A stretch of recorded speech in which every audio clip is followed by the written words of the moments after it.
C10 Talk, episode 169, Zaak Delbridge. He's a little bit of hot rod and a whole lot of hobo. They asked me if I knew about the burn yard and if I was going to the burn yard, and I was like, honestly, guys, I'm a little bit out of touch. I didn't really know what the burn yard was a few weeks ago. So I told them all that, and they were like, that's crazy, you know, da-da-da-da. Because I was into Hoonigan stuff when I was in high school, and then, you know, I haven't been really online much or watching TV or any of that shit for a while. Damn, son. Vintage Air. Their SureFit kits are the best value and the most completely engineered AC systems you can install in your truck. The choice is obvious. VintageAir.com. When you think air suspension for your build, you think AccuAir. Whether it's the ease of their plug-and-play installation, the E-Level touchpad, or their new eConnect switch box, it's better by design and it's zero compromise for you and your truck. AccuAir. C10 Nation, are you looking to upgrade your power plant? Are you thinking about going with an LS or an LT-based motor? If you are, PSI Conversions is your go-to for your wiring harness needs. PSIconversions.com/C10 Talk. When you're looking for classic Chevy or GMC truck parts, BrothersTrucks.com is your number one source for 1947 to 87 Chevy and GMC restoration parts. Head over to BrothersTrucks.com and order your free catalog today. Let me tell you what Melba Toast is packing right here. I've got 411 Posi track out back, 750 double pumper, Edelbrock intake, scored over 30, 11-1 pop-up pistons, turbojet, 390 horsepower. We're talking some bucking muscle. What does that do? Does that blow your mind? That just happened. Welcome to C10 Talk, your C10 truck podcast. And now I have a chance to be the best, maybe the best in the world. My old man, he's a television repairman. Got the ultimate set of tools. I can fix it. I said I got 50 cents in that jukebox, and all I can hear is your mouth flapping. You hear that? Here's your host, Ronnie Welch.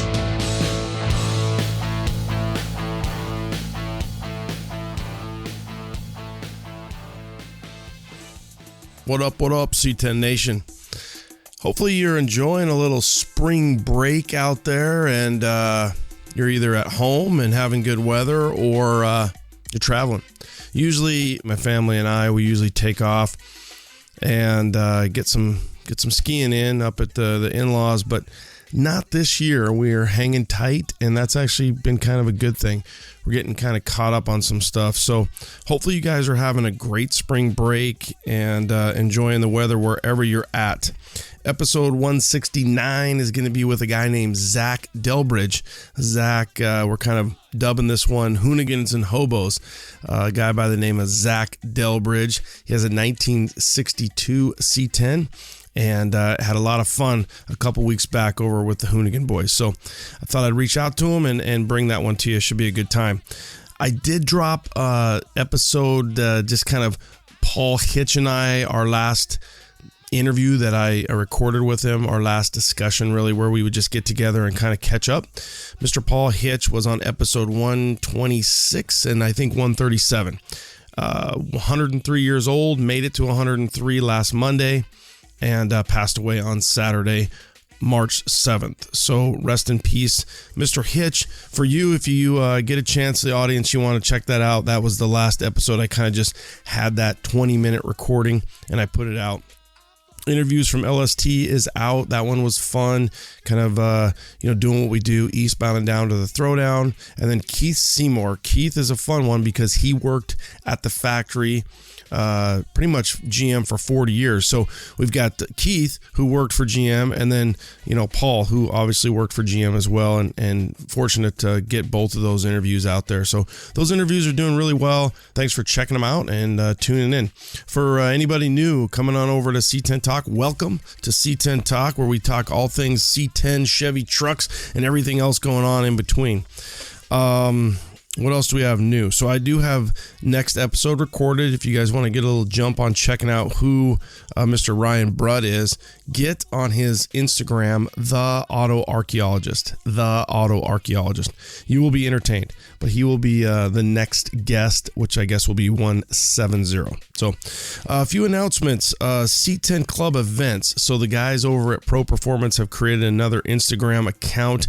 And if you want to keep up on everything going on and the different events and different shows across the country, follow that one. That's a good one. And I usually try my best to kind of give you guys an update of what's kind of happening, coming up in the pipeline for shows. This April, you've got the Classic Truck Nationals. That's in Waxahachie. The boys over there that do the C10s in the park. They also do a spring show April 18th. Classic Truck Nationals. If you're in the Dallas, Texas, Fort Worth area, and they're accepting of everybody. So just a classic truck and you're in. So the registration is open. I believe that opened on February 29th. Also, registration that's going to be open is the Brothers 22nd Annual Brothers Show and Shine. You can get online at brotherstrucks.com and they have a open registration. They will limit that to, I think, 650 trucks. That's going to be June 14th, Brothers Show and Shine 22nd Annual. We'll be in LS Fest West, which is going to be in Vegas. That's in April 24th, 25th, and 26th. So if you're a West Side guy, LS Fest West, that's going to be in Vegas at the Las Vegas Speedway. June 11th, you've got the GM Truck Nationals. That's going to be out in Tennessee. And Brian Ashley, C10 Deputy, puts that together. You can also check out C10 Club Tennessee. I don't think he has a GM Truck National Instagram page, but through C10 Club Tennessee, you can check that one out. C10 Fall Revival, those guys did their first show last year in North Carolina. They've announced that their second show is going to be on October 24th. So if you're out in North Carolina, then get ready. Now, that's 6 months ahead, but these guys are locking down these dates and getting everything set up. So in sequential order, April 18th, if you're out in Texas, C10, the Classic Truck Nationals, 24th, 25th, and 26th out here in Texas or in Vegas. So in sequential order, you've got Classic Truck Nationals in Waxahachie, April 18th, April 24th, 25th, 26th, LS Fest West. June 14th, Brothers Trucks, 22nd Annual. July 11th, out in Tennessee, the GM Truck Nationals. And then the Fall Revival in October. So tons of stuff going on throughout the year. We're lucky. It's a good time. CPP just came out with their X10 spindle. That's something that's been in the works for a while now. We did talk to Kathy at SEMA 2019, and it's out. So if you guys want to check out that X10 that's based on a Corvette style spindle, 2-piece, it's really clean, easy assembly. It's the new wave. So when you think about spindles and you think about CPP and their 2.5-inch modular spindles, this is essentially the next phase based on a Corvette. You will have to run 17-inch or bigger wheels, which I assume most of you are, and it's very accepting of the big brake stuff. So X10, we'll do a little interview with those guys talking about that, but the X10 stuff is out. And remember, use code C10 Talk, you're going to get 10% off. So check that out, x10classicperform.com. What else do we got here? So Grinder has his new video out. Brian Good from Grinder TV, YouTube. He covers Eastbound and Down to the Throwdown. Couple that with LST and some killer video content with some fresh beats. That is Brian, and that is what he does. So it's always fun to have Brian along with us. He's a character. Him and Frank, they do a great job. Check out the video, Grinder TV. That's dropped. A little bit of Eastbound and Down to the Throwdown, coupled with some awesome LST stuff, because if you're in media, marketing, videos, anything like that, LST provides you a shit ton of content, and Brian's there to grab it. So Grinder TV, check out the latest video. Let's jump over to some reviews. Remember, if I play the audio, if you do the voice recording one that's on my website, then you're going to get a free shirt. So Jeff from Minnesota took advantage of that, left me a little audio, and he's going to get a free shirt for doing that. So let me play that right now. Jeff from Minnesota, met you at Barrett Jackson. Thanks a lot for taking the time out to meet with me. I like the podcast, 5 stars. I'd also like to say that last one was it Keith, the way I worked for GM. That was really eye-opening. Hope you get to have more of those kind of interviews. I loved it, learned a lot, have a lot more respect for some of the body styles I might not have liked prior.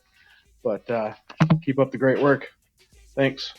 Thanks, Jeff, for doing that. I appreciate it. For you guys, C10Nation.com. You can just push the little button, leave a voice message, and boom, it comes across.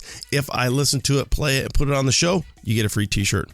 Some old school style reviews from iTunes. Let's read a few of these off. Mr. Josh Parker, 918. What up, Josh? 5 stars. Love the podcast. Always learning and motivating me to work on my trucks.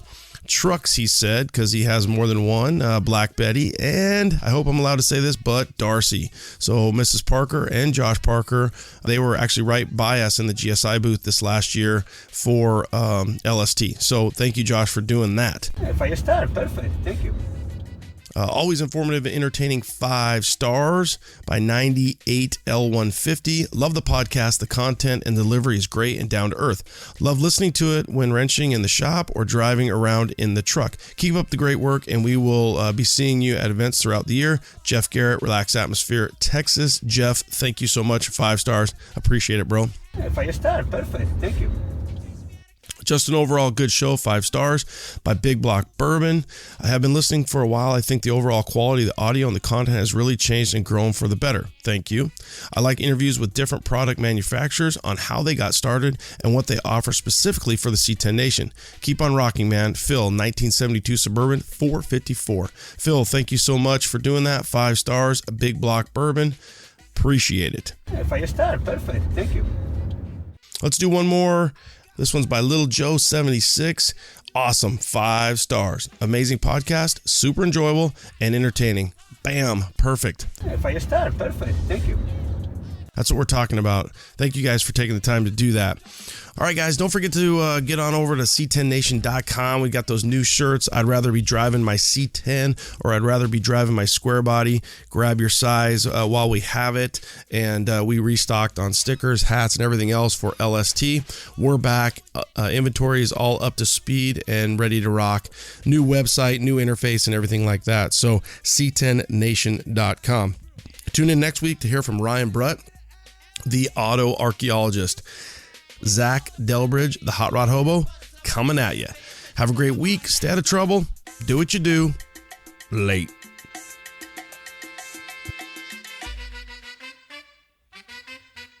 Ladies and gentlemen, boys and girls, the greatest show in the Hooniverse. We've got Mad Max, Mr. Zaak Delbridge, out of California, the current champion of the Barnyard Bash, or the Burn Yard Bash, I should say, from Hoonigan. King of the Yard, dude. Welcome to C10 Talk, bro. Hey, thanks, man. I'm glad to be here. Glad to talk to you, man. It's awesome. Dude, tell us. Quite the experience so far. Yeah, this is cool. I mean, I'm glad to have you on. You're probably riding a little high right now with everything going on the last couple weeks. Tell us a little bit about who Mad Zaak is. I mean, if I go to your Instagram page, there's Mad Max in, kind of ingrained into who you are. I get a steampunk, I get a Mad Max, I get a dude who loves rat rods and building rad crazy shit. That's what I see. Yeah, that makes me sound pretty cool. I like that. Yeah, absolutely, man. I mean, I was into the whole Mad Max aesthetic thing. Not so much the leather and the studs, but more of the vehicular part of it. Before I ever even saw the movies, and so many people kept telling me, "Man, you look like you're from Mad Max, this and that."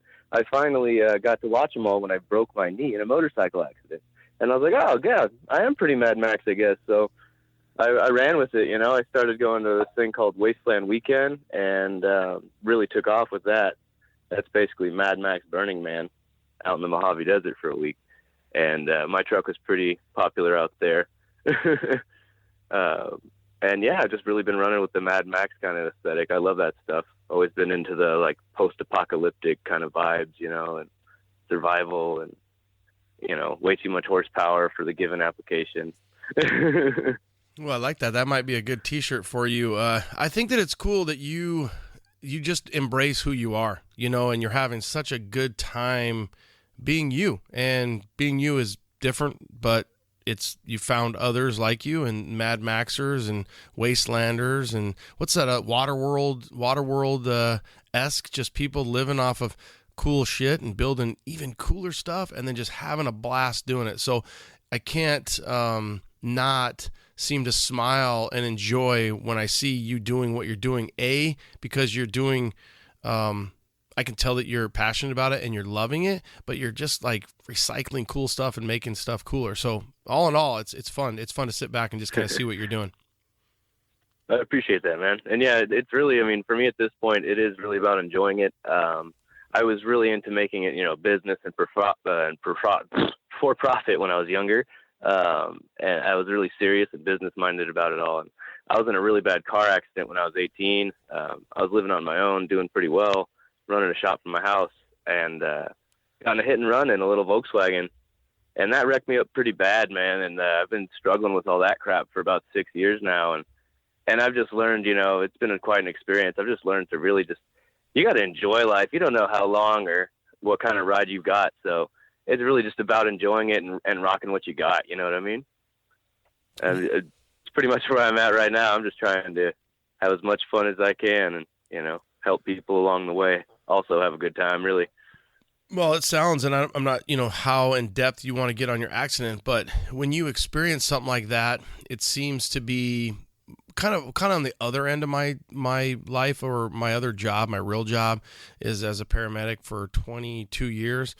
So I see that, right? So thank God I haven't actually been, hit with that type of tragedy and or change, but I see it enough to recognize that life can change very quickly on somebody. So it sounds like you had that experience, or it impacted you enough to make you realize, like, listen, I'm driving, I'm business sense, I want to profit, like you said, but now it's like things changed up, and now I just want to enjoy the hell out of my life.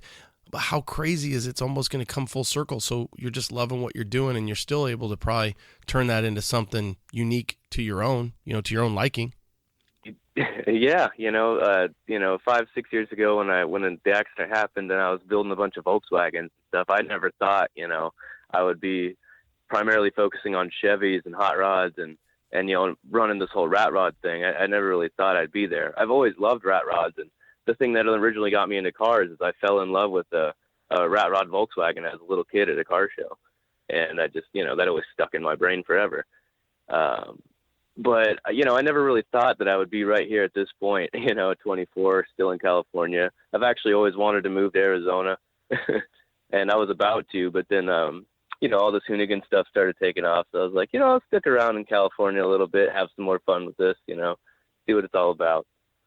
And, it's a crazy ride, life is a trip, man. It'll take you down some crazy roads. And, I'm not really particularly religious or anything, but I seem to, I believe in like the universe, I guess you could say. And, I kind of just let it push me around these days, and, I just go with the flow. It seems to be the best thing I've done yet. It's pushing you in the right direction now, one of those things that, just to hear you talk about it and enjoy the ride. You expand a little bit on your Volkswagen. Are you a bus guy, a little Beetle guy, a 60s guy, a 6-volt guy, a 12-volt guy? What kind of Beetle history are you? Baja or whatever. It seems like there's so many different variances of Beetles out there. Yeah, there's a lot. And when I first started out, I was, like a lot of the guys, I was kind of a purist. I wanted, pre-67s, I was actually more into Bajas at first, but because I was kind of in the off-roading scene back in high school. But I got my first bug when I was 14 years old. I inherited a 57 Chevy Bel Air and did enough work to it to make it worth the crap. Sold it to an Australian dude at the Pomona swap meet, and then I bought 2 Volkswagen project cars. And by the time I was 15, I had a Baja Bug and a Rat Rod project. And that was a 65 and a 66 Bug where I got my start.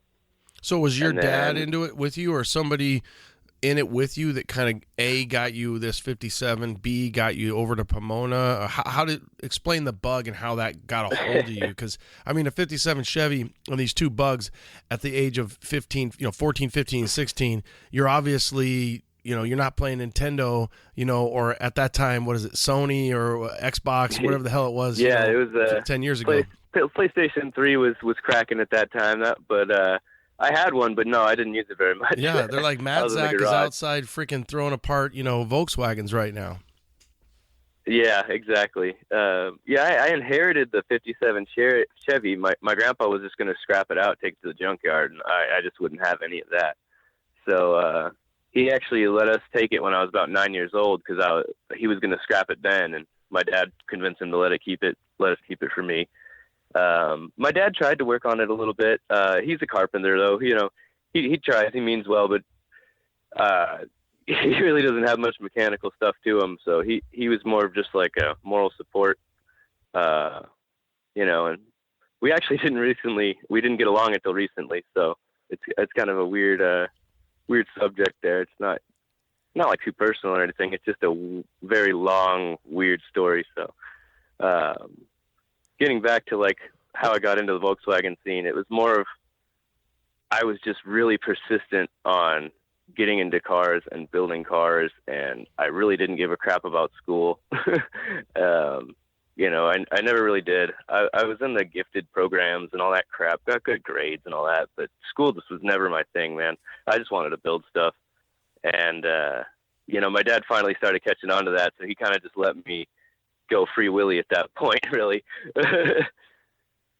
Well, So it's cool. I just kind of you talk about over. the universe pushing you back. It's like, so now you're back. You and your dad are starting to see eye to eye, and who knows the amount, the level that you've experienced from the Volkswagens all the way to now.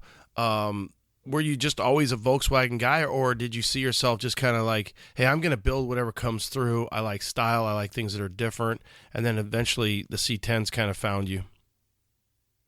Actually, we got that 57 when I was 9 years old at our property, and that's when I actually started working on it. I started studying it on the school computers, and my mom helped me. She got me a little manual. I could start reading on them and everything. And I took all the chrome off, and I identified where all the rust we had to fix was, and I started stripping the car down without my dad knowing for Father's Day. And then on Father's Day, when I was 9 years old, me and my mom unveiled to him this Project 57 Chevy with, all the initial work got started to it. All the chrome was stripped off and already like cleaned and polished and everything by me as a 9-year-old. And my mom had helped me get him like an engine hoist and some jack stands and a jack and a bunch of stuff. And, he really liked it. He was really excited and stuff, but that never really took off. He never really did anything with all that stuff. It just sat there and accumulated dust. And then when I was 14, I was like, you know what? I'm going to do something with all this. I can't just let it sit here. I was tired of building bikes and skateboards and stuff, So I realized I couldn't afford to build a nice 57 Chevy at the time. So I did what I could with it, got it to a nice roller, kind of hot rod, rat rod look, and convinced my grandpa to drag it out to the Pomona show for me. And that's where I saw a really awesome Volksrod. it was just, fenderless, matte black, big white walls on the back. It was just a real nice chop. It was an awesome car, like spoked Ford wheels on it, and it was awesome. I just fell in love with it when I was like 14, and I was convinced then. I was like, you know what, I'm going to look into these things. Studied Volkswagens and realized how damn cool they are and efficient they are, and how fast you could make them and how far you could go in them. And now I've had 29 of them. But who's counting? Holy shit, 29. That's a lot. Now, all Beetles, all, old school little bugs? Not all bugs. I've had a Squareback, a couple of buses, a beat up old Gia. And then more recently I've been into the late models, the fat chicks and stuff. I have a 74 Super Beetle in storage right now. It's pretty much a little drift car. I'm going to do an engine swap in that and bring it out to the Hoonigan Yard. Yeah, and I think you have some Beetle stuff on your Instagram too. So where at in Cali are you? Right now, I'm right by the Auto Club Speedway in Fontana. Is that where you grew but up? I actually live in a camper. No, I grew up in Ontario, so kind of local. I'm not surprised that you live in a camper right now for some reason. Yeah, no, Cali's expensive, man. And, getting in that accident in a project car when I was 18, living alone, all that, it was a lot of turmoil and chaos for me. Never actually got my health fully straight. So, I'm still a little jacked up. Can't quite afford to be normal yet. Well, I don't see that even when you get to that point, you're going to want to, you've had a taste of the not normal, or what we could say not normal life, and you've experienced what is normal for Zaak. I think you've found your normal. Yeah, that's probably true. I'll just get I just need, more space, a better space to at least work on my stuff. And that's all I really need is a place to build things. Absolutely. I think the problem therein lies, if you have too much space, because I, speaking from experience, have an acre here, and that leads itself to more projects, less time, and more uncompleted projects. So yeah, you find that balance when you have to, be cramped for space and low project space, or the ability to work on stuff. So there's always a little silver lining in everything. You know what I mean? Yeah, that's true. I do have to, the weather and a lot of other things, permit how much work I can get done right now, and how hard I have to hustle for certain things to get done, just because I can't work all the way into the night, and I can't do a lot of things that I would be able to do if I had a normal garage like I was used to having.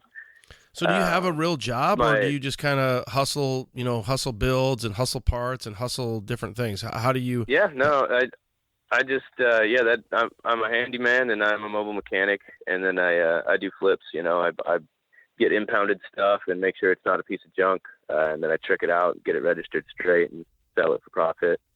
I got a lot of friends that work at tow yards and stuff locally, so they let me know about good deals, when somebody's not coming back for something. And lately I've been flipping a lot of Honda motorcycles, because they're reliable and they're easy and they're fun to work on. And I could keep more motorcycles around than I can cars.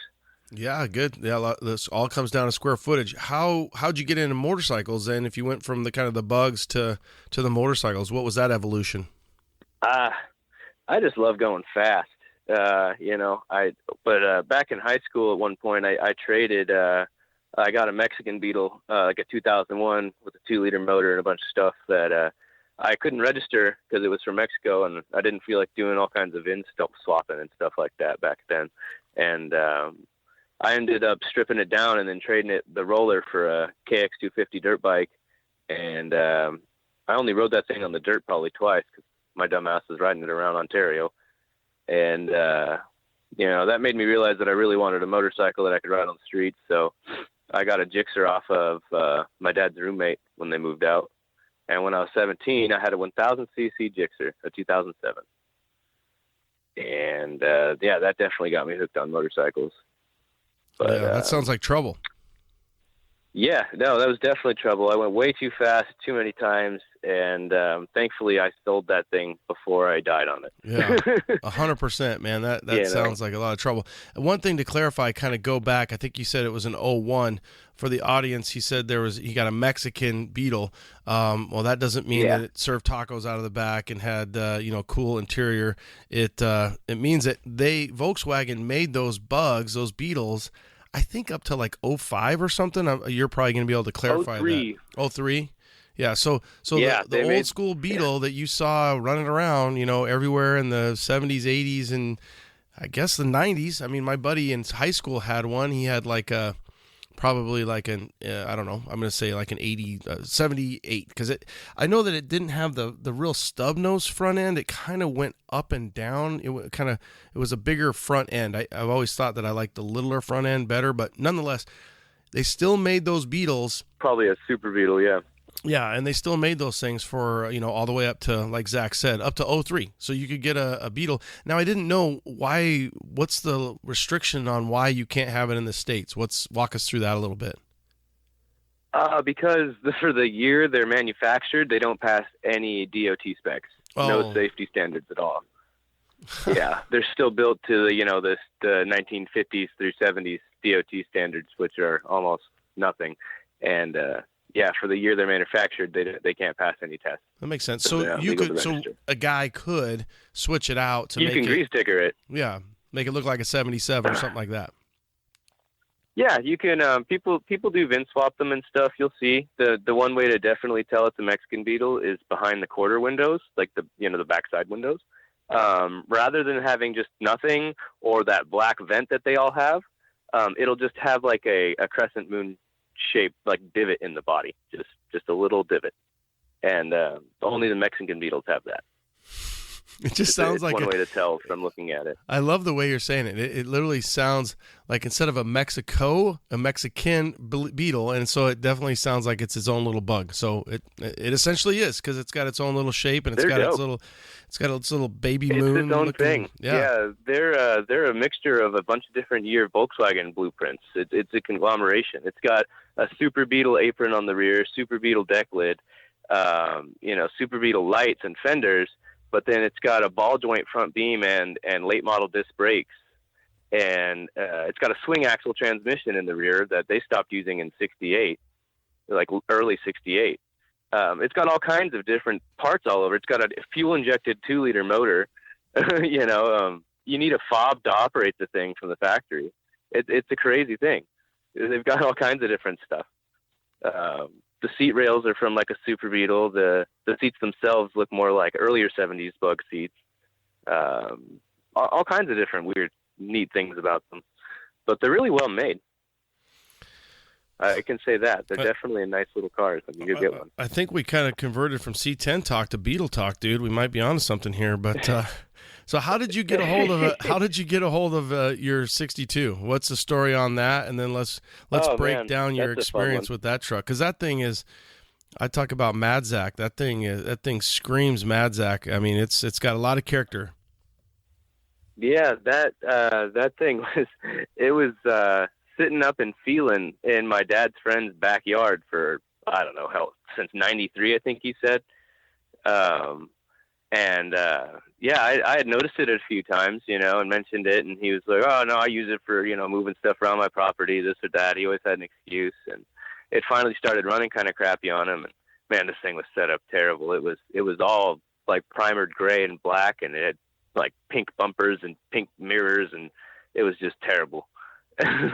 Slammed all the way in the front and lifted up in the rear. The bumpers were held on with unistrut, and it had a blown out 350 turbo trans in it. It was just hilarious. So I finally, I was up there hanging out with my dad and his buddy one day, I think I was talking about buying a gun off him. Yeah, I was going to buy a 22 off of him. And I brought up a Suburban that I had recently got. And he asked me what I was doing with the Suburban. And I was like, I just picked it up for $500, man. It was a 1996 4-wheel drive, had a rebuilt drivetrain already. So it's a pretty solid truck. I got it for $500 because the guy I got it from had the plug wires on wrong and thought the engine was messed up, and he couldn't figure out how to get the plug wires on right, apparently. And he was just fed up with it. And O'Reilly's employee sold it to me in the O'Reilly's parking lot. Anyway, I traded that $500 Suburban. I switched those plug wires around and drove that bitch like a striped ass ape. Dailied it to LA for a while, but ended up trading it to this guy for the C10. So basically got it for $500, I guess. Yeah, and a set of plug wires. And I went to AAA to get it registered. Found out it hadn't been registered or whatever since 1993, and I had to prove that it had been sitting up and feeling forever, so I didn't have to pay a bunch of tags and stuff on it. And I couldn't deal with the gray and pink and all that weird paint job, so I spray painted it green with some paint I had from another project, and that was just kind of the start, man. I just kind of ran with it. What drew you to that truck? Because obviously you had the Suburban. You've went through 29 different Volkswagens. What was that truck telling you? What drew you to that truck? Oh, I just felt bad for it. I've always loved Chevys. I'm a Chevy and a Volkswagen guy at heart, and I just hated that they always just romped on it, never did any maintenance to it, just beat the crap out of this poor old thing. And every time I saw it, it was getting a little bit worse, and I just felt terrible for it. So I'd bug them about it every time. I figured I could do it better justice than they were. Yeah, for sure. You gave it a whole new identity. That was about 5 years ago. Oh yeah. Now it's been all kinds of places it never would have been. It's gotten a whole nother life. The odometer was broken at 415,000 miles. So, and I probably put at least a good 200,000 on it after that. No shit. So, no shit, man. You drive it that much? I had the camper attached to it. Yeah, it's been my daily driver for 5 years. What motor was originally in it, and have you switched it out? The motor that was originally in it was just like a turd bucket, like, I don't know if it was a carburetor converted LT1 or whatever, but I ditched that thing because it had low oil pressure and it was just like a junkyard motor and the junkyard trans, maybe out of like a 90 Suburban or something that were in it. And then I got some old hot rod motor off of Craigslist. It was a 327 gone 383.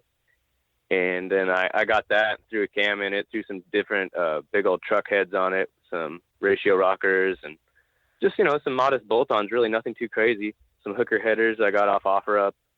Pretty much all used parts. And it's got a big old Holley, like a 780 CFM, I think it is, double pumper. That's what I got on there now. And then a nice ATI distributor from Speedmaster 79 or ProConf or whatever. And then I built the transmission. It's got the TH350C transmission, and then I put a full manual valve body in it with a high stall torque converter and engine braking. So it's pretty cool, pretty nice setup. It's like a nice one-piece balanced steel drive shaft, and it's gotten the locker version of the Eaton differential in the rear. Mm-hmm. It's like a HO34, I think it's called. So, it's got a cool setup. It's pretty nice. Yeah, it sounds like, I mean, you've definitely given it its own identity, and it's got a lot of performance underneath that character. Yeah, it's not slow. I race people all the time, legally, of course, Oh, sure, totally. And, and I usually snap them off up to like 80, 90 miles an hour. Most little cars and most little Silverados and shit that try to race me, but this thing still got drum brakes and torsion bar suspension in the front and no sway bars. So I chill after 80 or 90. I just chill. So you still have drum up front? You haven't switched out the disc brakes? Nope. I still have manual drum brakes up front with the manual brake reservoir and master cylinder. Now, that's obviously because you want to have that, right? Because that's probably one of the easiest fixes, yes. And you could do so many other things that you have already done, so you just choose to have the drum brakes? Yeah. It's a statement, really, because people talk so much crap on these drum brakes all the time that they're so terrible and so notorious for failure. And all you really need is a little bit of calf muscle and to pay the hell attention. And that's kind of one of my things is, these people go out and do all this crazy stuff and think they need all these crazy parts and spend all this money to have fun. And I mean, I'm doing it with, manual brakes and stock steering and stock steering wheel. I still have a steering box on there. Yeah, you've definitely taken it to a whole nother level when it comes to the ability to have fun with that old shit. I think the difference on that, to somewhat kind of back up the guys, because I'll be honest, I'll tell you, I'll switch out any drum brake. I have a few drum brake trucks still to this day, but it comes down to my ability and the time to say, I want to spend time on it, whereas with a disc, I can just throw it on there and, be done with it. Whereas a drum, it seems like, and the argument for drum is these things work great as long as they're dialed in great. So you're obviously dialing them in and being cognizant of how it stops. I went and looked at a truck today and the same thing, and had drum brakes up front. And the guy's like, if you drive this thing home today, it's not going to stop, And I'm like, well, that just they've never done anything with these drum brakes. So a lot of times people, just for the ease and everything else, a quick CPP commercial, we can just switch them out and be done with it and take that modern technology. Whereas you're keeping, based on principle and styling, it's like I'm keeping some of this, old rad shit on this truck and adding to the character of, Zaak's hot rods, the Hot Rod Hobo, and everything else you got going on. It's just crazy the way that you've been able to bring it all full circle. Your experience with Volkswagens, your experience with the truck, you live with the truck, you live in the camper, you drive this truck 200,000 miles. This is like a fun. Have you ever seen that show? The Into the Wild, dude. You are that guy, man. Have you ever seen that? No, I don't watch much TV, man. You need to read the book. I'm gonna find the book, and I'll read a book. Yeah. I'm gonna find the book. I forget the guy's name. I've read a few books. He wrote one on Tillman. He wrote one on Everest, Mount Everest. And I'll think of his name. It'll come to me. But it's called Into the Wild, and they made a movie of it. And this guy goes from Georgia, I think from somewhere in Georgia, and he hitchhikes all the way to Alaska, and he ends up living in Alaska. And yes, and he lives in in a bus or something, right? Yeah. Yeah. I think it's. I've heard about that. I gotta look into that. I'm gonna find that book. It's paperback. That'll be my gift to you, dude. I'll find you the book. You'll read it. It's a good read. It's totally it's a better read than it is a book. So nonetheless, you've got the C10. You're rocking the shit out of this thing, and then you add in a crazy motorcycle, and you've kind of encompassed this whole thing. So it's adding to the Mad Zaak.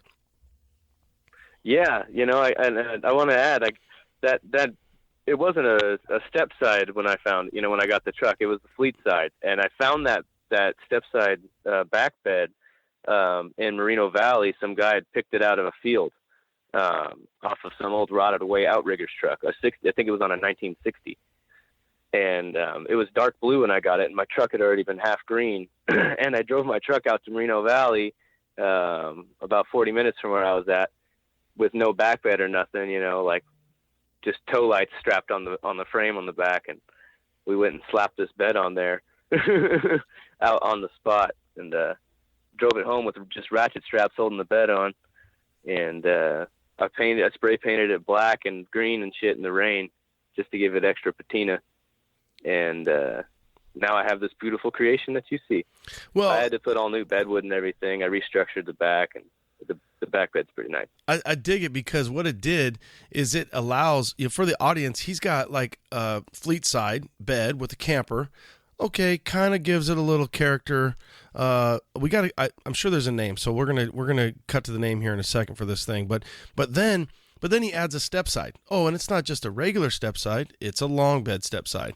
More real estate for Zaak to put more character in and around the truck, the bedsides, all this shit going on. So it definitely was a bonus for not only your truck, but for all of us to see what you had going on.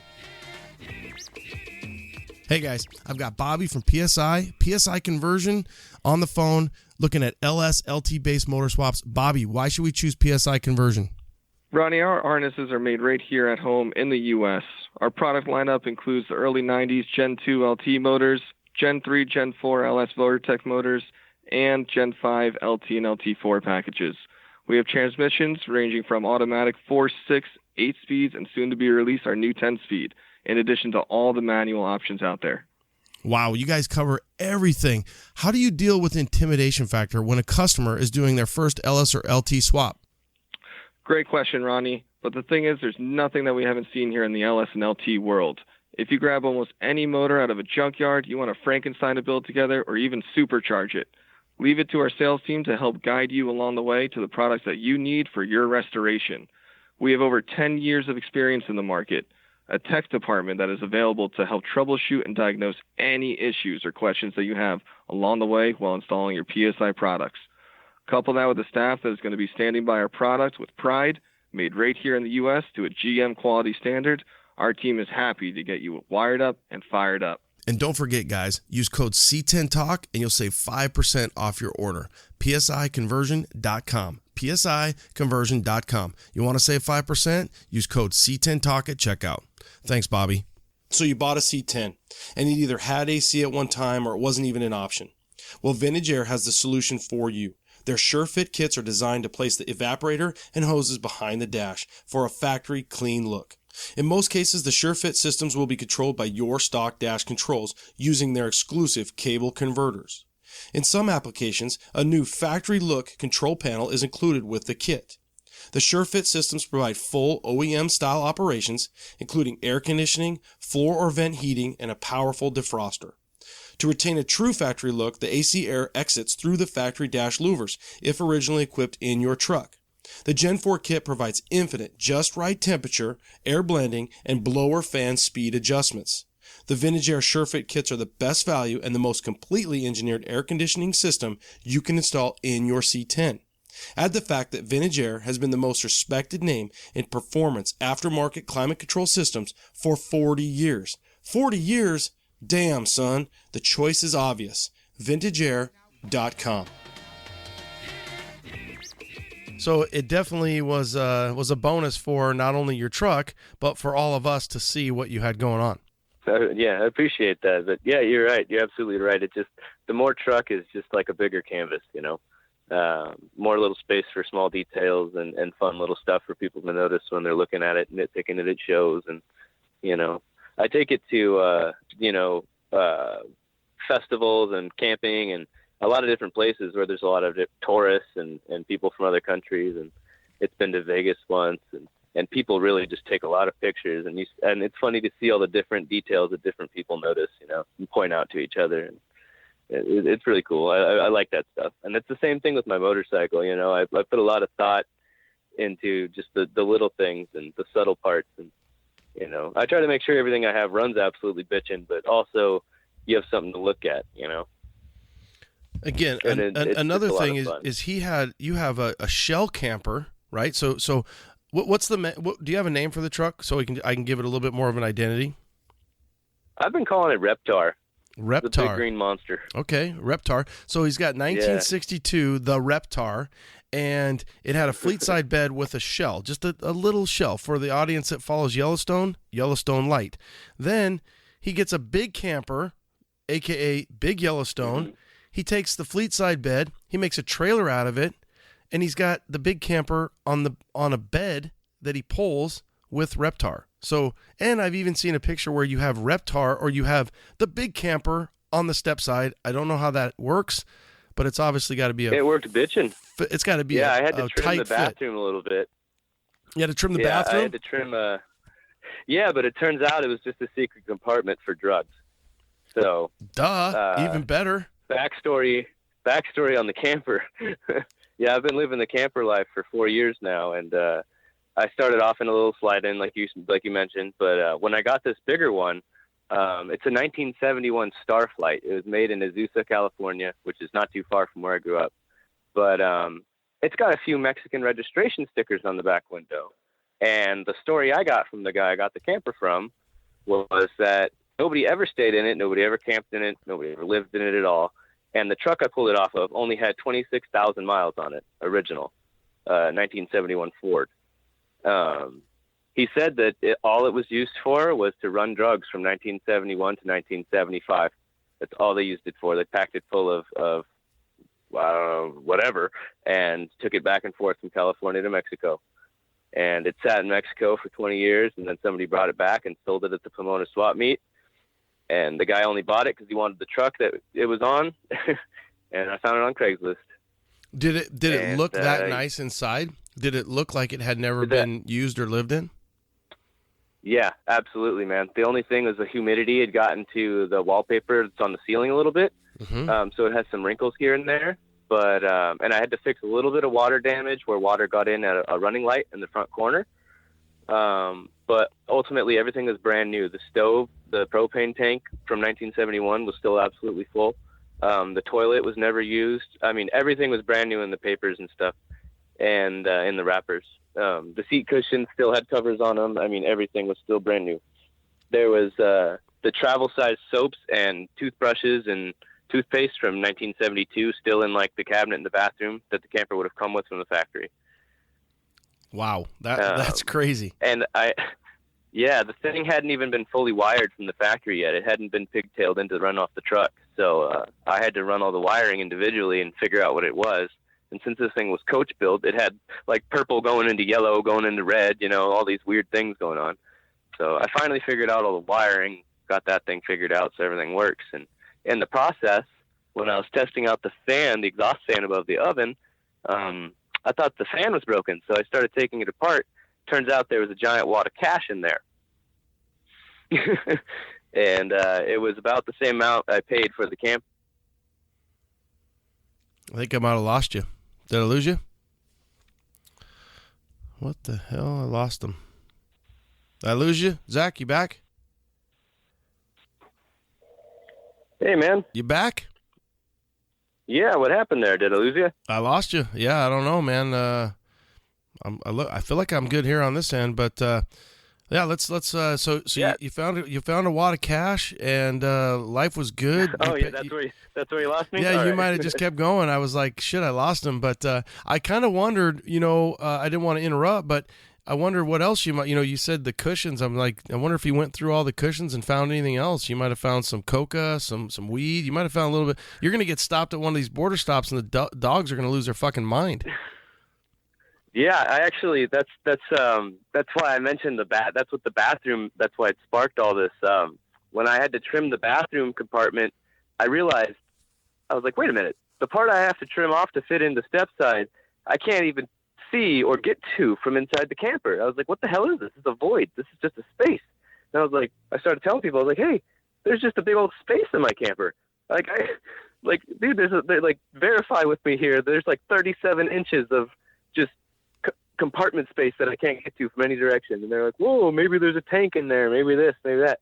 I was like, I don't know.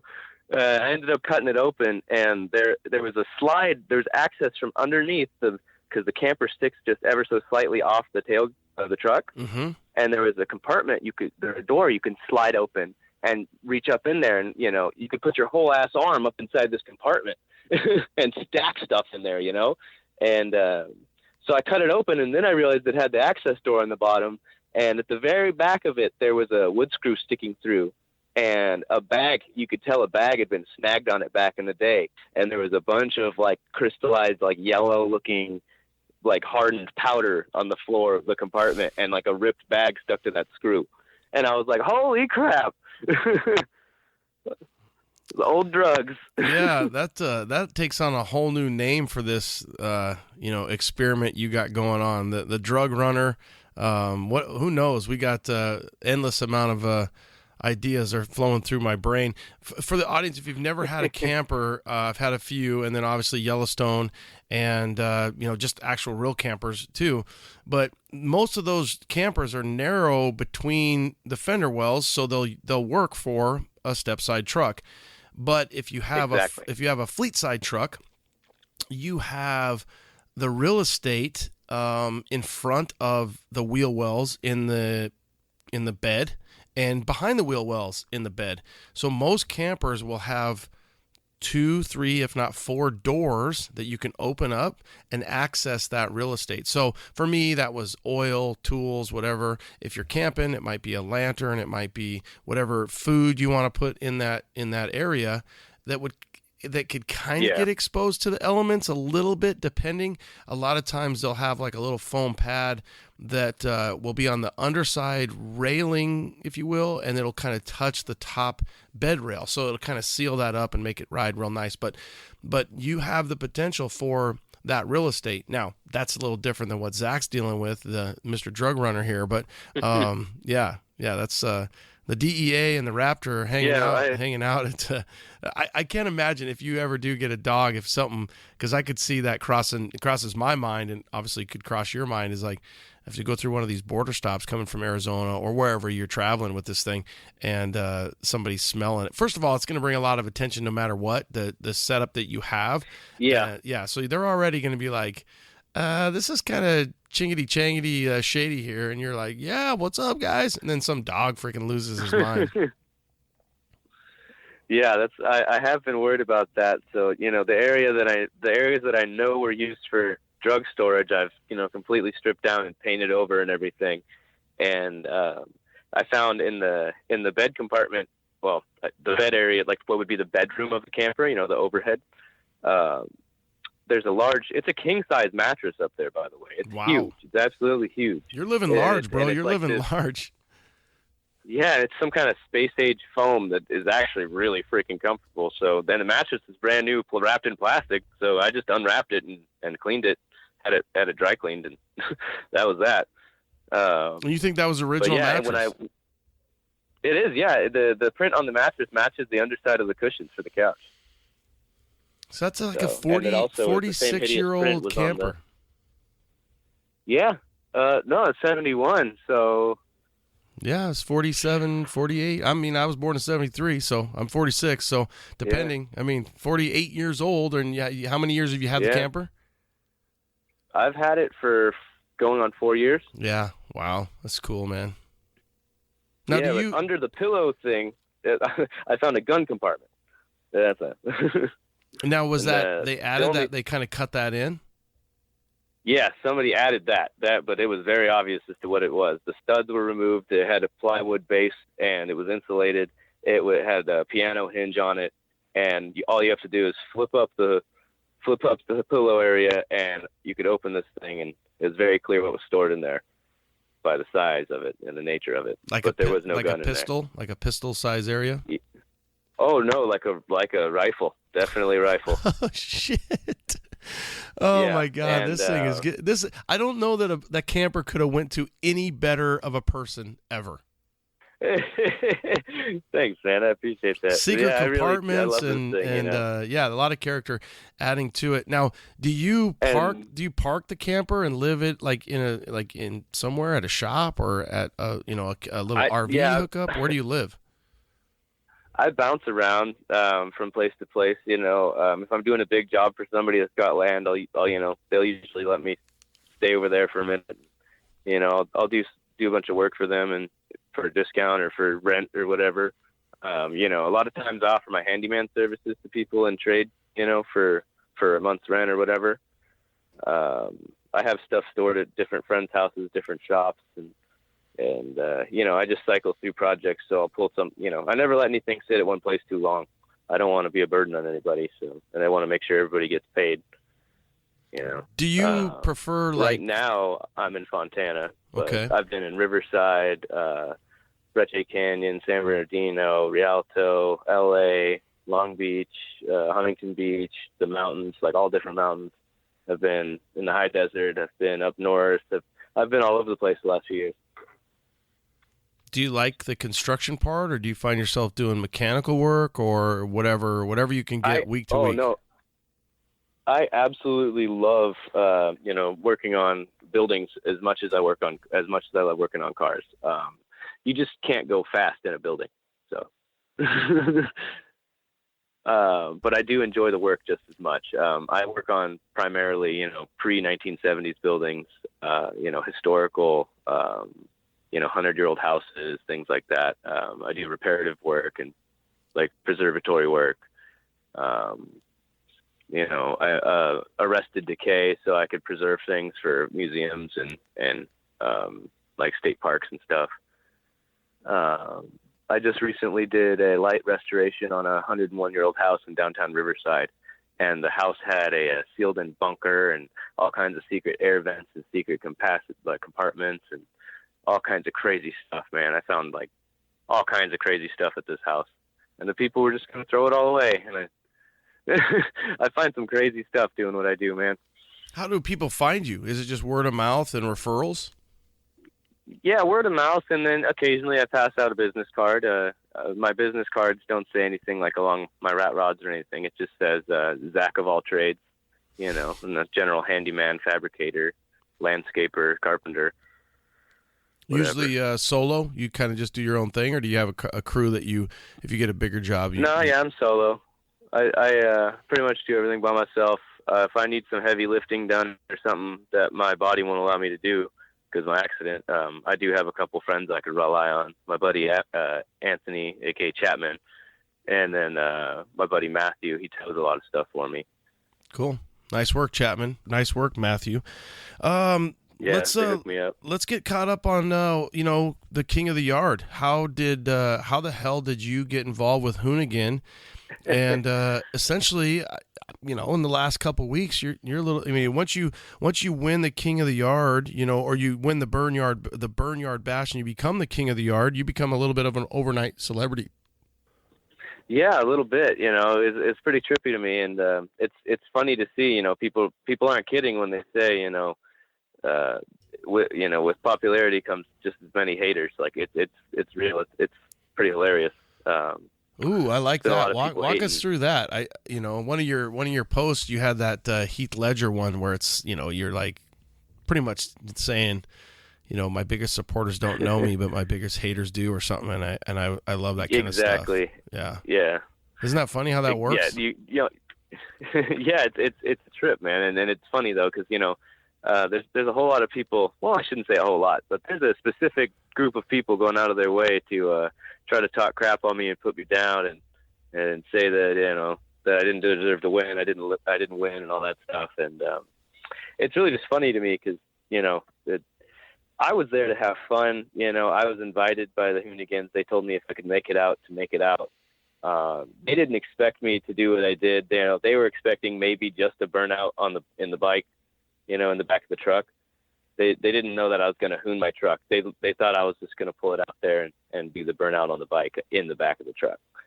So when I kind of, fucked around in my truck a little bit and swung the bike around and did all that crazy shit, they pretty much lost it at that point. But you still have people who hate you. Yeah, yeah. I mean, if they don't know you, if they don't know you, even the time that we've known you, we know that you are. That's your mantra, man. I just want to have fun. I've been through enough shit. I don't need anybody else's bullshit. I'm lucky to be alive. Yeah. I'm glad to be here. I just want to have fun.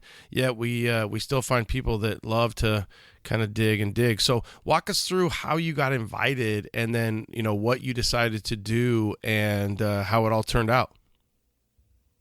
Well, I was picking up a project for a customer down in the area near in Long Beach, and kind of pretty close to the donut shop. And that's my daily driver is my truck. So I was going down there to pick up the bike from Fontana to Long Beach, and picked up the bike. It's 2013 Ninja. Going to make it into like a cyberpunk kind of Tron looking build for an upcoming festival. But anyway, I had that in the back, and I was on my way home, and I was like, you know what? I'm pretty close to the donut shop. It was like a Sunday or a Saturday. I was like, I'm going to swing by. I had one of my artist buddies with me, and we went ahead and swung by, and I didn't want to pull in the yard just yet. I didn't want to be rude and just show up. So I pulled up outside and kind of crowned, my head. I looked around and looked in there, and all of a sudden, Brian Scotto comes running out, and he's like, what is that thing? And he heard it, and he's like, pull it in here. So I was like, oh, okay. So I went ahead and I pulled in, I parked inside, and, everybody greeted me, and they came out and checked out my truck, and a lot of people were really cool about it. And then I hung out for a little while, and Brian snapped some pictures, took a little video, and shared it. And they asked me if I knew about the burn yard and if I was going to the burn yard. And I was like, honestly, guys, I'm a little bit out of touch. I didn't really know what the burn yard was a few weeks ago. So I told them all that, and they were like, that's crazy, da-da-da-da. Because I was into Hoonigan stuff when I was in high school, and then, I haven't been really online much or watching TV or any of that shit for a while. Just been kind of doing my thing. So when I swung by, I was a little bit out of touch, but they kind of dug that. And, they told me I should swing by, I told them I could do a burnout in the back of the truck or something crazy, just for fun. And they said they'd like to see it, so to go ahead and apply, and they'd look for my name. So I did. I applied, and they accepted me, and I showed up, but I couldn't just show up in my lifted C10, man. It didn't feel right not hooning the truck. Yeah, so let's jump into that. So his truck, you had like 31s or something on there, kind of lifted up a little bit. It seemed like it wasn't really lifted, but you had bigger tires that fit really tight in the truck originally. Well, yeah, I had to. It was actually lifted. It was lifted 4 inches in the rear from the factory C10 height, and then the torsion bars are cranked all the way up, and it had independent air shocks all the way around. And in the front, the shock mounts are Heim joints mounted in the frame, and then a heavy-duty stud coming off the control arm, and it's like reinforced. I got C20 coils, like heavy duty, like heavier than, heavy C20 coils. And I put those on with, I used a chromoly CV joint off of a 930 CV axle for a Porsche. I had some of those laying around from a Volkswagen project. And I made a coil spacer out of those that goes between the bottom of the coil and the trailing arm. And then I just added longer grade 8 hardware and longer air shocks, and I gusseted the shock mounts. And that I lifted that thing, a good 4 to 6 inches. How big was that spacer that you had at the bottom? It's about 2 inches. Okay. It's a little less than 2 inches, but it's unsprung, so it actually lifts it that much. Mm-hmm. So was it a front C20 spring or was it a rear?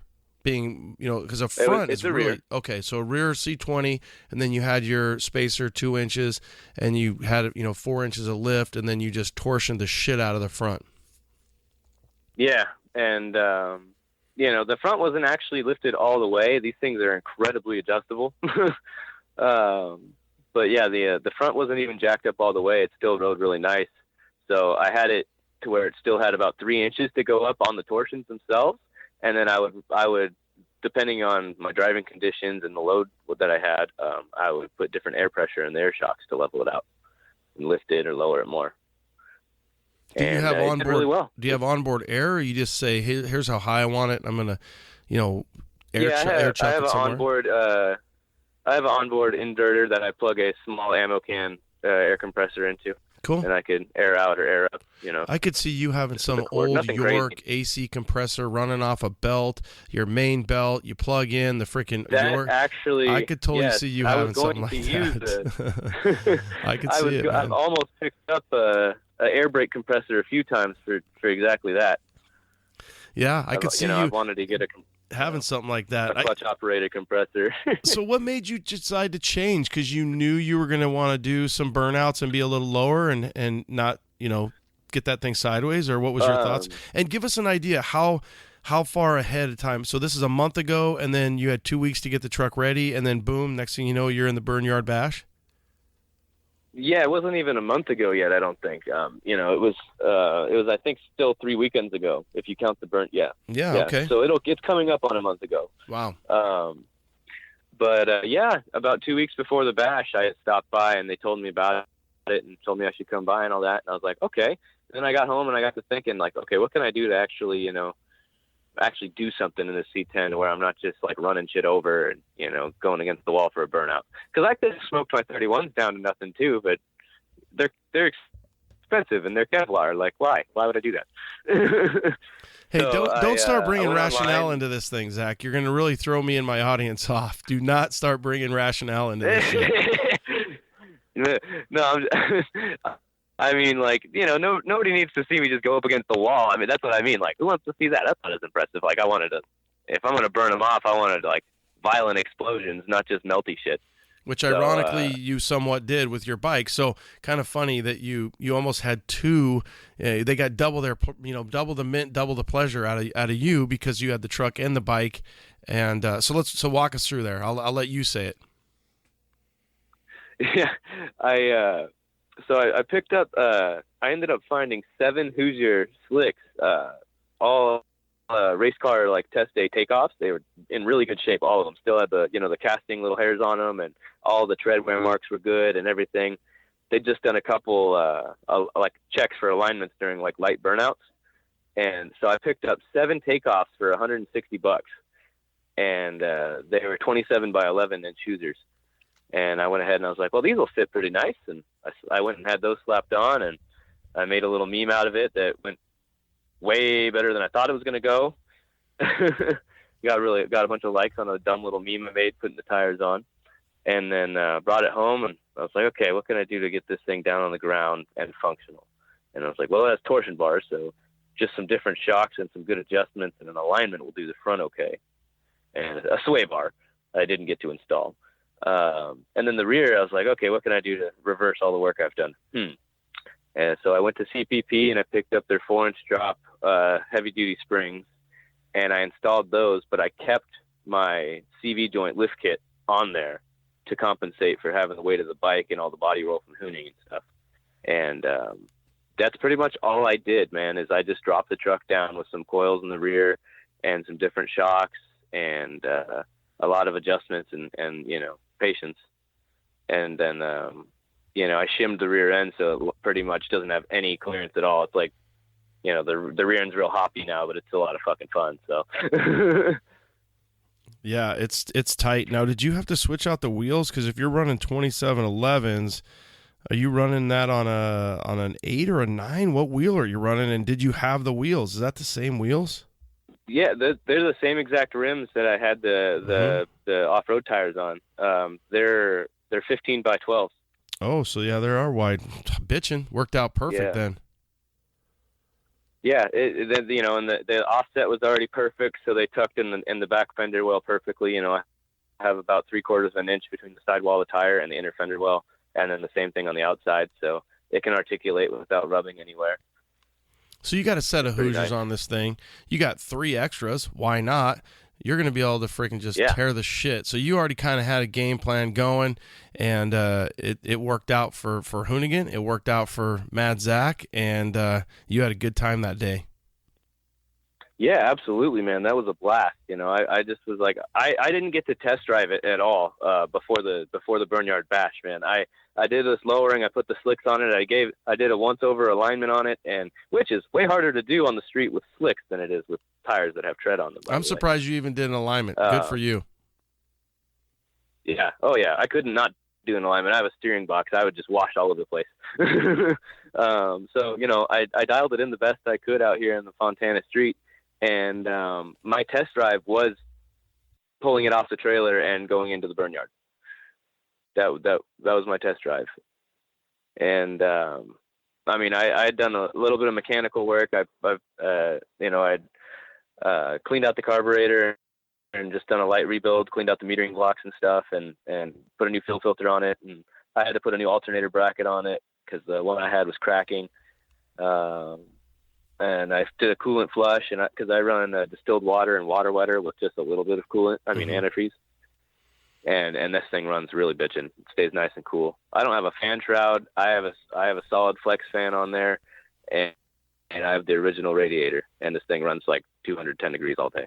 Wow. Well, that's kind of warm, but if it stays there and it's happy there, what rear end? Yeah, are you? that's the hottest it gets. Is what I mean. Okay. And I romp on that thing, and that's where it chills at. If I romp, usually if I'm just cruising, it's like 190. Yeah. Are you running 373s in the rear? What are you running? Oh, I forget I forget the actual gear ratio. It's just there's not many options for these Eaton dropout rear ends. It's just the more technical guys will know whatever the Eaton locker is. Yeah, 354, 355, or a 373. I doubt it's 411. Nonetheless, so you had a plan. You go to the burn yard, and then you just let all hell break loose. Hey guys, I have Jim Flanders' Brothers Trucks on. Jim, what's the latest? It's the same old thing over here. We're grinding away, selling truck parts, and really focusing on our YouTube channel. The cool thing is, myself included, I'll check that channel out. It's a great customer service, a benefit to us. When we buy something, we can get in depth and know a little bit more and know the ins and outs, especially to watch it even before you go to install the product. Yeah, absolutely. And we built a tech center in the back of the warehouse, so we literally bring in new products, we'll build them onto a truck or put them onto a truck, and we can see instantly how much work it's going to be, how easy it is. And we put that out to our YouTube channel so people, like you said, they'll be able to look at it and go, you know what, I can do that job in a day, or I can do that job in an hour. And it basically just completes a whole package of not just selling the product to a customer, but really backing them up when it comes to showing them how to do it and just making sure that they've got everything they need to get the truck back on the road or keep it on the road. Like I said, I've watched it myself. I love it. Now, I heard you're rearranging some stuff over there. What's going on in the warehouse? Yeah, we actually, this last year, we've been building a ton of inventory. And for a long time, we've always said, if you don't have it on the shelf, it's hard to sell it. People want to have it on the shelf. They want to know they can call and get it out the door that day. So, we're just trying to be more efficient. We're trying to have more inventory on hand. And, we've done a really good job at building inventory over the last 25 years. So I think that's what's putting us in the lead in this truck market for sure. I totally agree. Brothers Trucks, you guys, for all your Chevy and GMC truck parts. And don't forget, they're putting new stuff on their YouTube channel all the time, so check it out. Thanks, Jim. Thank you. Hey guys, have you heard about the new E-Level Plus, the highly anticipated next generation air suspension controller from AccuAir, built on the longest running foundation of technology in the industry? This new generation controller features Bluetooth, height indication, ride height on start, battery saver mode, RGB backlighting, 100% plug and play, over-the-air updates, and automatic calibration.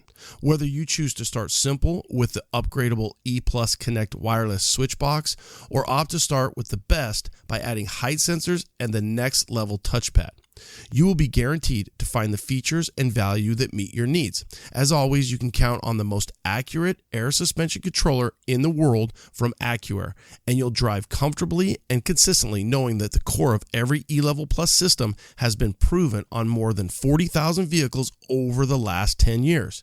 So when you choose air management, choose AccuAir. AccuAir.com. So you had a plan. You go to the burn yard, and then you just let all hell break loose.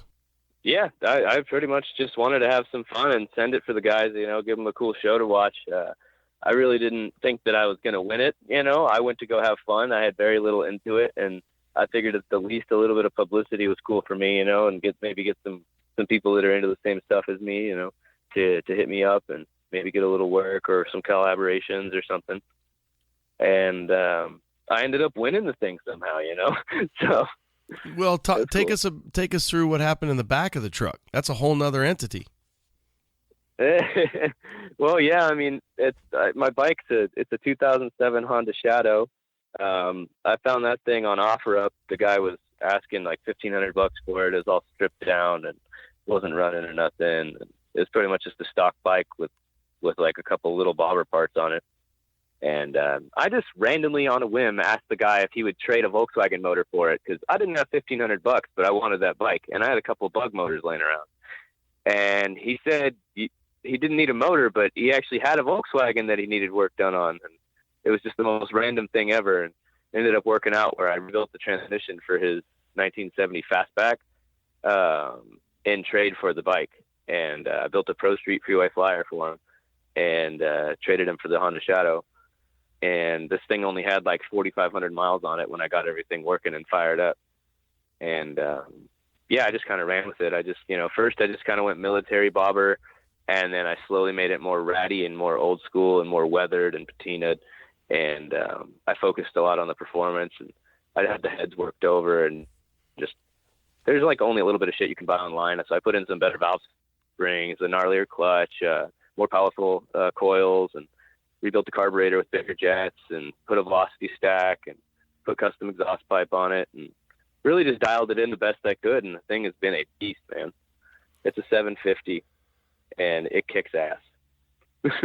I think, what's cool about your styling is it kind of looks shitty, but it's really not. Like you kind of make it look like it's barely going to make it down the road, and you could probably drive, border to border, east to west, west to east, because everything's dialed in really tight, yet you like to have the style of, like I can't even imagine if you pulled up to my house to do work, I'd be like, babe, who'd you hire here? This guy's like, but don't judge a book by its cover. And that's got to be almost your mantra, because your cover is really ratty. That's kind of my whole thing. You know what I mean? If you're not going to take the time to appreciate how my shit's running, well, if you're gonna comment on how you don't like the way it looks or this or that, and you're gonna judge it, like, then I don't need you in my posse, or don't need you around. You don't need to be part of my circle. Yeah. I don't need people who don't appreciate older things, or don't appreciate individuality and style and stuff. So I try to, I make my stuff as out there and as just like me as I can. It either deflects or attracts people accordingly.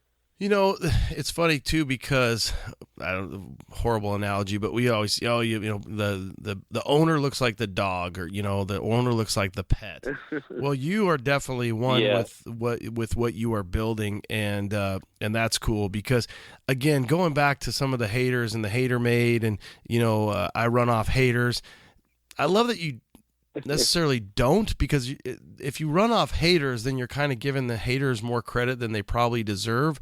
But at the end of the day, whether you showed up, you won, you lost, I truly believe you could give two shits. I just came to have fun, and that's what I do. You're 100% correct, man. I mean, I'm actually looking at the Burnyard chain right now, and I'm like, man, that, I'm sure a lot of people wanted this thing way more than I did, but you know what? I don't know. I don't mean that I don't want it or that I don't deserve it, but God, I can see why people are angry at me, because I think a lot more people had way more invested into it emotionally and financially and all that, and then I just came and did my thing. Honestly, and I got it. But that's why they gave it to you. I did something. I guess that's right, but I just kind of did something that I would do on a regular Saturday, with one of my buddies recording me or something, that ain't much different than something I would have just done. Yeah. I could totally see it being like a tiebreaker, you and the mailman or something. There was a handful of different cars there, and, I kind of popped into their social media and saw different things and different cars and different vehicles. But I could totally see you being in the top three, let's just say, right? Obviously, you won it, so you were number one. But I could see them sitting around, popping a coldie and saying, all right, boys, we got to pick who's going to win, the crowd, everything. And it's like this guy gives two shits. He didn't even know who the hell we were 2 weeks ago. He shows up on a whim, and now he kicks ass. He blows the freaking rear tire out of his motorcycle while he's doing a full-on burnout in the back of the truck, and then, takes his truck and does what he does. So the whole story just kind of adds to the validity. I blew 2 Hoosiers off that truck too. Yeah. Well, that's between the truck itself and the motorcycle, like I said, you got double your pleasure out of Zaak and Mad Zaak and what you did. Now the burning question is, what the hell are you going to do with the $5,000? That's a great question, man. I'm investing a little bit of it into my little healthcare plan I've got going, so that I have money building up so I could eventually get the procedures I need on my back and all that from my car accident. But that's a back burner, so a little bit's going there, $1,200 or $1,500. No pun intended. A back burner. You meant to, yeah. I see what you did there. Fun. I throw that in there. Yeah, that's on the back burner because I can't afford my surgery yet. Yeah. So. But a little bit into that, and then I'm really close to finishing a couple of my projects right now. I've got a 1988 Honda Hurricane. It's a CBR 600. I got it from a buddy that works at the tow yard for free, and the thing has all kinds of crazy work done to it, like motor-wise. It was a stunt bike, and I don't know what happened to the guy, but he never picked his bike up. So I got it, and it was ugly as hell, so I stripped it down and put a dirt bike front end on it and a longer swing arm and bypass shocks and everything, and made it a crazy ass like enduro. And I'm probably going to finish that up. Need a couple little things for it so I could sell it. And then I'm going to finish up. I've got a 73 standard bug with crazy ass suspension and a 2-stroke helicopter motor and all this stuff that I'm almost done with. And I'm probably going to finish that, and try to take that out to a Hoonigan event or something.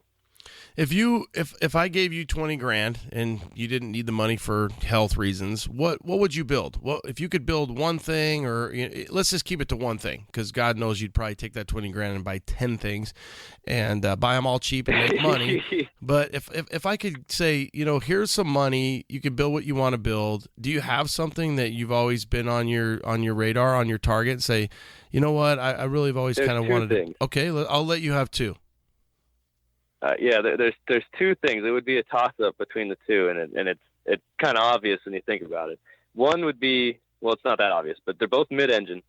I would want to build a mid-engine short bed C10 autocross, like just murder all-wheel drive race truck.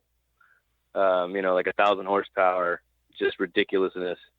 Or I would want to build a mid-engine Super Beetle with the Mendiola 6-speed transmission and like an all aluminum 32 valve Audi V8, and then just go like Porsche brakes, like wheel woods all the way around, and just, you know, full tube chassis and everything, you know, look like a Beetle and sting like a Porsche.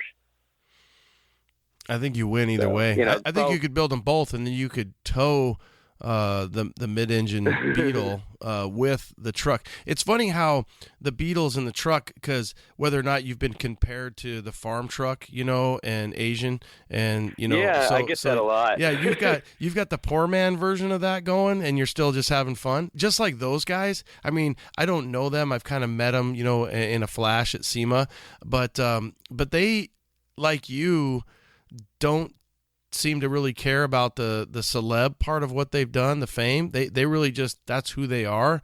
And again, that's what people tend to like about, you know, people like them and like you, is there's no act, there's no script, there's just you being you and having fun, and that's refreshing.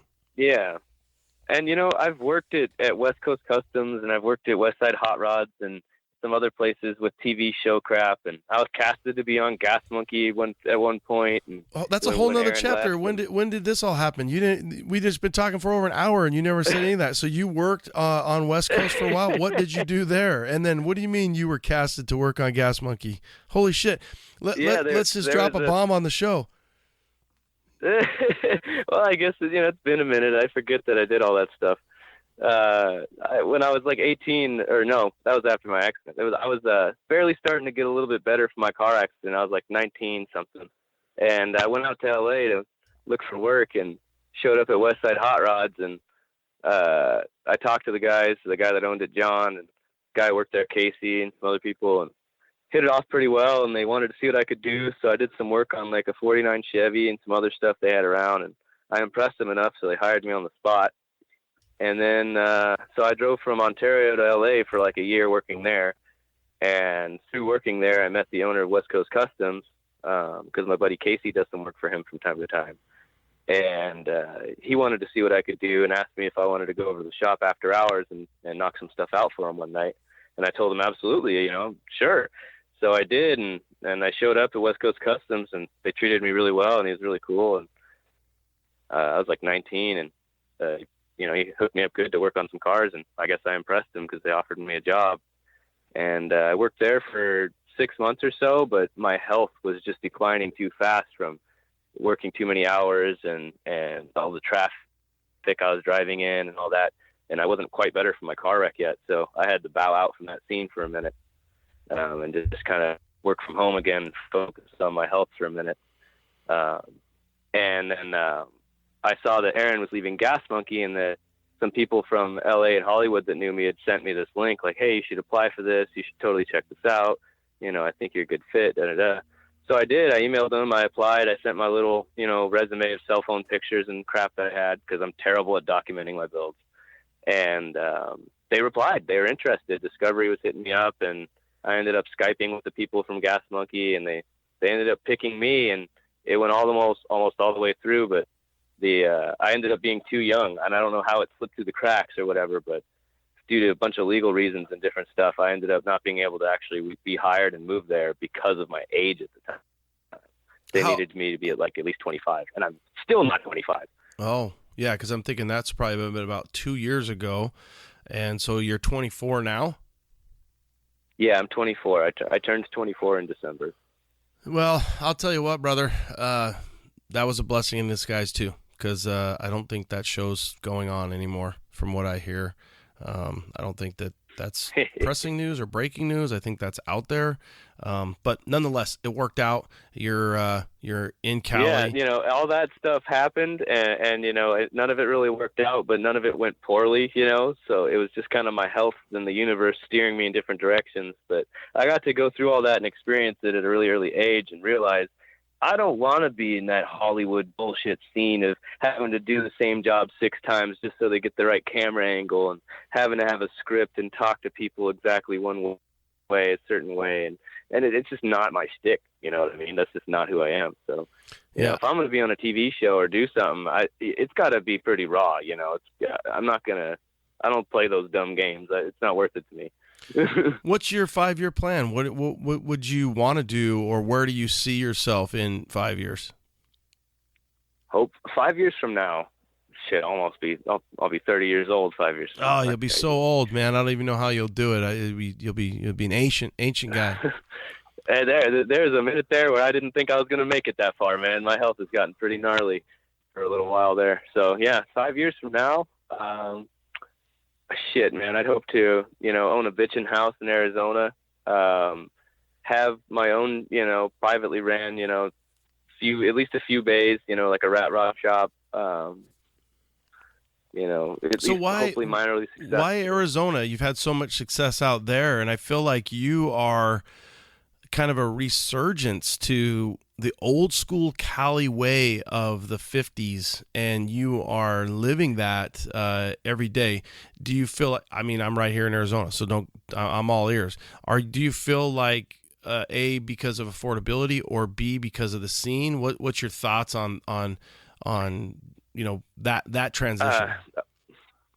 Affordability is a key factor for sure, but I grew up traveling a lot, going on different road trips and going to different places and seeing different things, and there's just something about Arizona that always stuck to me and made me feel good. The air there, the highways, just I like northern Arizona. I like Flagstaff and Camp Verde and Cornville and those little spots, and I just really dig it. I just always have. There's so much stuff that I enjoy doing that doesn't cost any money or take really any effort. You can just go out and just do stuff. And there's, what is it, like about 7 million people in Arizona as opposed to like 40 million here in Cali.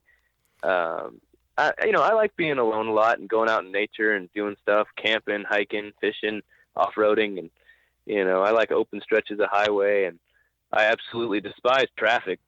So, there's a bunch of reasons that Cali is just not quite my comfy spot. There's a bunch of laws here that I don't quite agree with. Yeah, you can get away with a lot more. We're a little more Wild West out here, and some of the areas that you've brought up, that makes a lot more sense. I was thinking more like PHX, but that Camp Verde, Chino Valley, Ashland, some of those areas up there, I could totally see you being a punk magician, steampunk, Mad Max, Mad Zaak, and fitting in just fine up there. And you could honestly probably afford some property up there and have a nice little, like you said, a house with some property with lots of room for lots of shit and lots of projects, and you'd be happy, man, because I could totally see that. I could see that, and I hope that does come to fruition for you. I hope it happens. Now, real quick on your health, it sounds like you've had highs and lows. You have some pre-existing issues from the accident. What's going on with that, real quick? There's quite a list. I've got a few chronic illnesses because of what happened, like DEETs or floating rib syndrome, and a paralysis of my stomach muscles, and have got internal scar tissue and a few other things. So I can't quite eat normal. I'm sick most mornings when I wake up, and I have 4 floating ribs where they detached from like the cartilage in the back, though not in the front. So they ride like wrong on my spine, and they're causing my spine to twist around up. I think it's my thoracic spine up around my shoulder blade. Yep. So my right side of my rib cage is about 3 inches skinnier than the left side that's not damaged. And it's squishing like my pancreas, my gallbladder, my right lung, and some other stuff in there. So I've got a lot of internal inflammation going on. My ribs move around and stuff. And then I've torn, I think like 19 muscles the tally's up to, they found that I've damaged. And I have tendonitis in my left arm. I have piriformis syndrome in my left leg. I have sciatica in the lowest vertebrae of my spine is fused to my tailbone now. And this is all from that accident. That's all from wrapping a 72 bug with no interior around a fire hydrant at 50 miles an hour. And did some guy punch you into the fire hydrant, or was it just a fluke deal? Yeah. I was going about 50, 55 in like a 50 area. It was a big old 4-laner with the center lane. I'm cruising in the left lane going east, I'm sorry. And somebody runs a stop sign going south, and I swerve into the right lane, and they also swerve into the right lane and proceed to cut me off. And it was a little rice burner Honda. They smacked me with their back bumper just a little bit, and it made me spin out. I go all the way across traffic, cross the middle lane to the other side, and I smack into a curb, and it was a slammed bug, so the panhead just nailed this drive approach. It was terrible. And I bounced and landed driver's door first on a big old fire hydrant, and the car spun 180 degrees on the fire hydrant and just opened like a tuna can, and I was inside of it. And yeah, it was bad, man. I cracked my skull in a couple of spots, and I broke my nose, and I broke my collarbone, and the ribs got severed from the cartilage, and tore all kinds of muscles, and bruised all kinds of things, and dislocated my hip, and all kinds of crazy shit happened to me. You were like 18? Yeah, I was 18, living by myself. I'm sure mom and dad were scared crazy. Shitless at the time.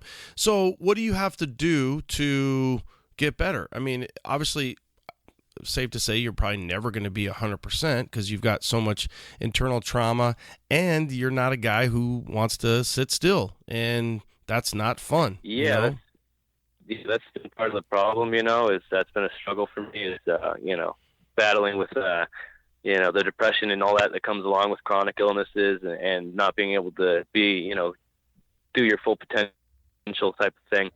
That hits me sometimes, but the way I got to get better is actually what inspires me, because I just ultimately, I have to have enough cash and a good enough situation to where I have somewhere to come back to. I need to go to Missouri, basically, is the only place I could afford to get my back procedure and not be a liability, because I'm so young. Mm-hmm. So I have to save up at least $16,000 and get out to Missouri, to Mountain View, Missouri, where a doctor is going to actually help me with new technology that he's developing, all this stuff. But it's going really well for him and everything. He's been doing it for a while. And we're going to go through a physical therapy, and we're going to start with my back. I'm going to eliminate the massive amount of scar tissue and stuff that's built up, and we're going to wire my rib cage back together. And then we're going to let the back muscles heal in proper place and everything. And once everything's healed and set in the right place, then I'm going to have another surgery where I'm going to have the wires removed from my rib cage and stem cells implanted to fix the cartilage so my ribs actually stay where they're supposed to be. And from there out, it's all just physical therapy and fixing the minor issues that I've got. And, a lot of the chronic stuff that I've got, I've just got to deal with now because, my brain and my body are that's just how they are now. Dude, that's amazing. And I just want to preface this, or, make sure I emphasize this, is you didn't bring this up. I'm pulling this out of you. So again, that's one of those things where you're like, listen, I'm here to have fun. I'm here to live my life. And whether, I've used up a few of them already, I'm having fun with the other 7 that I have. and you didn't bring that on me or on the audience. I essentially pulled that out of you. So, my recommendation to you is I've got a few, surgeries on board. The sooner you get them done, the sooner you can heal. The older you get, the harder it is to heal. So get that shit done. Take that money. I'm glad that you won that money. Go do what you do and get that shit done, because the sooner you get it done, the sooner you're going to heal, and the sooner, Mad Zaak is going to, the Mad Zaak attack and just, the Hobo Hot Rod machine and everything that you're doing is going to continue to, hopefully just really inspire other people that you are being who you are and enjoying it every step of the way, whether you win, whether you lose, whether you make money or not, just enjoying the journey. Exactly. And letting that universe push and pull you around. And I feel like you're kind of like a sailboat, dude. You're just like, hey, I'm just going where the wind's taking me. And that's a perfect analogy, man. I'm just like a sailboat out on the open seas, man. I'm just doing what nature wants me to do. Well, and this little segment, brought you to Hoonigan and you won and you got some money, and that money's going to be put to good use to hopefully, help pay for your procedure and a little bit to help buy a few things that you can sell to make more money to eventually go to your procedure.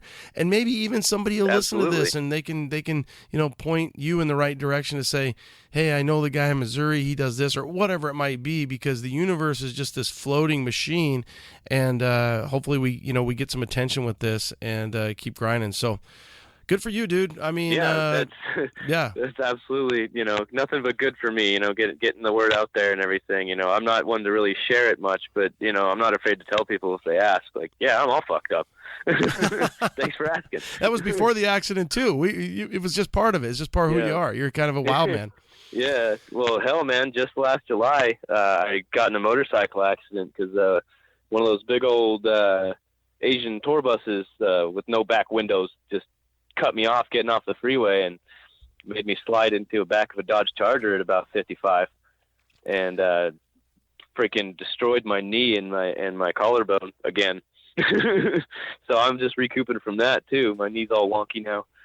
Yeah, that's got to be. Luckily, I hit my bad leg. That's a mentally. Well, yeah. Now your bad leg just got doubled up. I just think that mentally that does start to wear on a guy where you start having that ailment and you can't do kind of what you used to be able to do. And again, going back to my job, that's one thing that's tough. Is like my son has a little C10 that we're building and I want to put him in. But I stress so much about that because of the safety factor of, the older vehicles, the motorcycles. Of course, he wants a motorcycle and these, these bugs. So, yep. My daughter's like, oh, I want this. And I'm like, I don't know, babe. I want to put you in a little, 2010 Honda Accord because, I want to protect them. But, nonetheless, you're living your journey, bro. You are a ship out at sea, just enjoying the hell out of it. Hopefully not too lost at sea. And I hope that this fun continues, this ride, this journey for you. And you're back at Hoonigan doing what you're doing, building rad shit, rad bikes. And we just appreciate you coming on C10 Talk because there's a lot more than just C10 with you. There's bikes, there's bugs, there's a little bit of everything. But the mantra doesn't really change. Let your true colors and your true joy shine through, and don't give a rat's ass about what other people are saying, and have that fun. Exactly, man. That's what I'm all about. Spread your own kind of positivity and be your fucking self. Yeah. That's just what it's all about. It's been 6 years of freaking hard seas for me now that we're with the ocean. You're sailing. But it's been a rough one for me, and it's really getting older and being adapting and getting used to this shit has just taught me, if there's one thing you got to do, you got to enjoy life, and you got to deal with the cards you're dealt, and just rock that shit one way or another. I've been down on the fucking dumps too many times to where I'm just like, no, I'm not going to stay there. And I'm just not going to let myself get that way. So I might be a hobo. I might not have, money. I might have a jacked up body and this and that, but I'm usually pretty damn happy these days, because I try to do what I love to do, and I don't really let anybody tell me otherwise.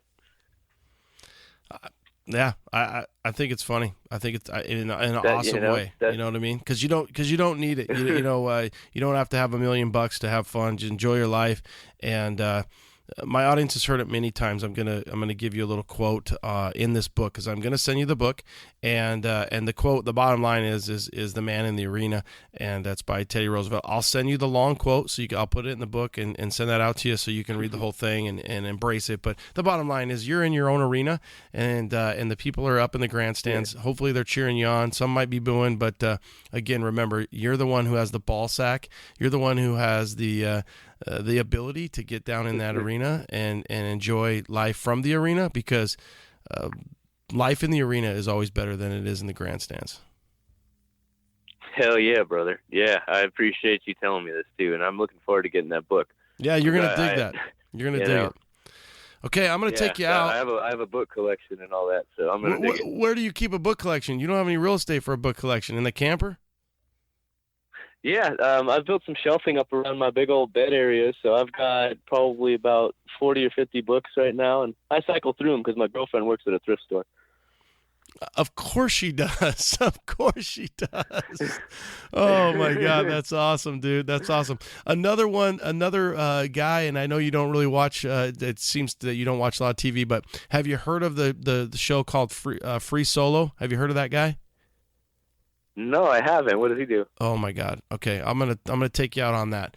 The bottom line is this guy is doing what he wants to do. I'll send you a link so you can kind of check out the preview on your phone, and then you spend $4 or something and you can watch the show. And honestly, you probably won't even get through the whole thing, but it's pretty intense. For my audience, if you haven't seen the show Free Solo, about a year ago it became really, really popular. I think Nat Geo, National Geographic was on TV. I think it was also on HBO special, but essentially this guy free solos a lot. So he climbs a lot, and I won't take it any further than that. I'll let you read a little bit about it, but his journey in his life, and it sounds a lot like you. You've got Thrift Shop Annie is on your side. She's keeping you happy, and I think that's pretty cool. And you're sailing the open seas and just kind of going wherever the hell life's going to take you. So thank you so much. I'm glad you won. I'm glad you won the $5,000. And for my audience, hey man, how do they get a hold of you? Social media is Matt? It's at the Hot Rod Hobo. Yeah, my Instagram handle is the Hot Rod Hobo, and the spaces are just underscores between the Hot Rod and Hobo. So Hot Rod's one word. And then if you're searching me for any other social media, it's just Zaak Delbridge, Zaak Delbridge. Find me anywhere. If you go to festivals or you're in Southern California area and you need some work done or whatever, feel free to reach out. So it's Zaak. Is that on purpose? Is that mom and dad having fun, or was that something you did? That was something I started doing when I was about 11 years old because I loved Ozzy Osbourne and Black Sabbath and Zakk Wylde and all that. And I didn't want to straight up copy Zakk Wylde, but I wasn't down for being Zachery. Dude, since I've been like 11, it's just been Zaak with 2 A's and a K. They broke the mold, brother. I'm glad to have you on. I'm honored to kind of, virtually meet you, and you're refreshing to today's world. Keep it real. Keep doing what you're doing. For the audience, again, it's the _Hot Rod 1_Hobo, Zaak, Zaak, and then Bridge. Bridge. Yep, Delbridge. Yes, sir. All right, Zaak, thank you so much for coming on, and let's stay in touch. Thank you for having me, man. I appreciate it. I'm gonna get your traveling address and send this stuff out to you, brother, with a shirt and a few other things. Awesome, man. I'm looking forward to it. Here's to hopefully a bunch more talks in the future, and maybe I'll see you at SEMA or something. I'll be out there. All right, brother. Thanks, man. Right on, man. Have a great one. That's all, folks.